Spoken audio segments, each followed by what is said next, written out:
शहर में रामू काका की एक पुरानी ताले की दुकान थी। उनकी दुकान पर लोग ताला चाबी खरीदने के लिए आते थे और कई बार चाबी खो जाने पर लोग डुप्लीकेट चाबी बनवाने के लिए भी आते थे। रामू काका की दुकान में एक हथौड़ा भी था जो कभी कभी ताले तोड़ने के लिए काम आता था। एक दिन रामू काका अपने साथ उनके 9 साल के बेटे को भी दुकान में ले आए थे। वह अपने पापा को काम करते हुए ध्यान से देख रहा था। इतने में एक ग्राहक डुप्लीकेट चाबी बनाने के लिए आया। रामू काका ने उस ग्राहक को डुप्लीकेट चाबी बनाकर दे दी। थोड़ी देर बाद एक दूसरा ग्राहक आया और ताला तोड़ने के लिए रामू काका से कहा। इस बार काका ने हथौड़े का इस्तेमाल किया।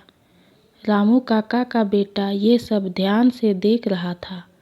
उसने अपने पापा से पूछा, पापा, आखिर इन छोटी छोटी चाबियों में ऐसी कौन सी खूबी है जो इतने मजबूत तालों को बड़ी आसानी से खोल देती है, जबकि हथौड़े को वही ताला खोलने के लिए प्रहार करना पड़ता है। रामू काका ने अपने बेटे की ओर बड़े प्यार से देखा और कहा, बेटा, हथौड़ा ताला खोलने के लिए अपने बल का प्रयोग करता है, ताले पर प्रहार करता है, ताले पर जोर जबरदस्ती करता है। हथौड़े का इस्तेमाल करने से कभी भी ताला खुलता नहीं है, वह तो टूट जाता है। जबकि जब हम ताले को चाबी से खोलते हैं तब हमें उस पर प्रहार करने की कोई ज़रूरत ही नहीं होती है।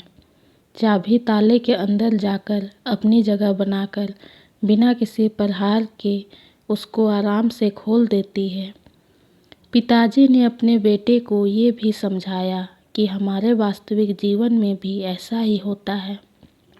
अगर हम किसी भी इंसान का दिल जीतना चाहते हैं तो हमें उस व्यक्ति के हृदय में प्रेम पूर्वक चाबी की तरह उतरना पड़ता है। जोर जबरदस्ती करने से हम कोई भी काम कर तो सकते हैं, किंतु वह ताले को खोलता नहीं है, बल्कि उसे हथौड़े की तरह तोड़ देता है। जब हम आसानी से चाबी की तरह काम पूरा कर सकते हैं, तब हमें हथौड़े की तरह जोर जबरदस्ती नहीं करनी चाहिए। जो चीज़ प्रेम से प्राप्त की जा सकती है, उसे बल से नहीं प्राप्त किया जा सकता।